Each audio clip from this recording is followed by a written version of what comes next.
Bonsoir. Ce soir, c'est Mamé qui raconte une histoire de koala. Il était une fois tout en haut des grands eucalyptus argentés, une petite famille de koalas qui vivait paisiblement, bercée par le vent et le parfum des feuilles. Dans cet arbre vivait une maman koala avec ses deux petits, Kilibo, calme et rêveur, et Kokola, curieux et plein d'énergie. Chez les koalas, les journées sont bien différentes de celles des humains. Quand le soleil se lève, eux vont se coucher. Et ce matin-là, justement, il était grand temps de dormir.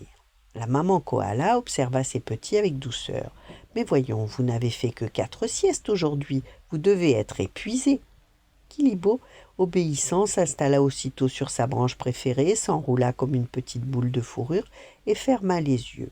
Mais Kokola, lui, ne bougeait pas. Il regardait au loin, puis en bas, puis encore au loin. « Je n'ai pas sommeil, maman. » Comme tous les matins, avant de dormir, la maman koala commença à raconter une histoire, leur préférée. « Vous souvenez-vous, quand vous êtes nés ?» Les deux petits sourirent. « Vous étiez minuscules, pas plus gros qu'un grain de raisin. Vous avez rampé lentement, courageusement jusqu'à ma poche. » Kokola écoutait, même s'il connaissait chaque mot. « Et là, vous avez grandi, bien au chaud, à l'abri de la pluie et du froid. » Peu à peu, Kilibo s'endormit, mais Kokola toujours pas. Il essaya de compter les feuilles d'eucalyptus, 1, 2, 100, 1000. Rien n'y faisait. Alors doucement, il se pencha. En bas, tout semblait différent, vivant, bruyant, intéressant.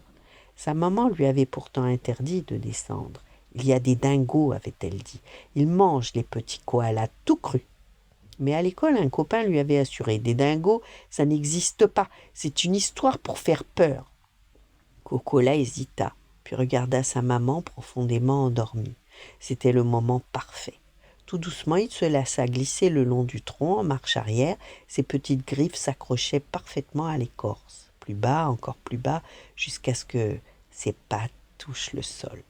Il resta immobile un instant. Le monde était immense et tellement animé. « Hé, tu veux jouer ?» Des kangourous s'entraînaient à sauter.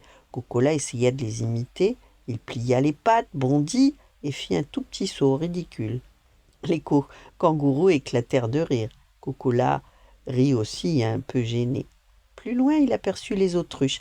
Il courut derrière elles, mais en un éclair, elles avaient disparu. « Trop rapide, murmura-t-il. Peu à peu, le temps passa et Kokola commença à se sentir fatigué, très fatigué. Les arbres vus d'en bas lui semblaient maintenant gigantesques, presque effrayants. Peut-être que je devrais rentrer. Mais il ne savait plus très bien comment. Pendant ce temps, là-haut, la maman koala s'était réveillée. « Kokola ?» Pas de réponse. Son cœur se serra, elle descendit à toute vitesse. Arrivée en bas, elle aperçut son petit, mais elle vit aussi autre chose. Une meute de dingos approchait, silencieuse, rapide. Le danger était réel. Sans réfléchir, la maman koala bondit. Elle attrapa Kokola par la nuque, le hissa sur son dos et grimpa à toute vitesse. Les dingos aboyèrent, furieux, mais ils étaient déjà hors de portée. De retour en sécurité, blotti dans l'arbre, Kokola tremblait un peu. Les dingos, ils existent vraiment? La maman le serra contre elle. « Oui, c'est pour ça que je te protège. » Le calme revint. Kilibo se réveillait doucement. « C'est déjà l'heure de manger ?» Kokola lui avait très faim. Il mangea et mangea encore, des feuilles d'eucalyptus encore et encore, jusqu'à en être tout rond. Puis soudain, il bâilla. Un long, un immense bâillement.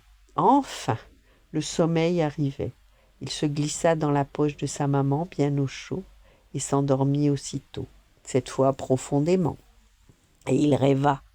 Il rêva qu'il était courageux, qu'il affrontait les dingos, qu'il volait presque entre les branches, que tous les animaux l'appelaient le roi Kokola.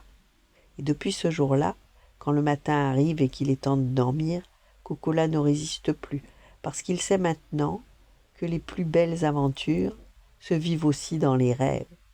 Voilà, bonne nuit, faites de beaux rêves et à demain.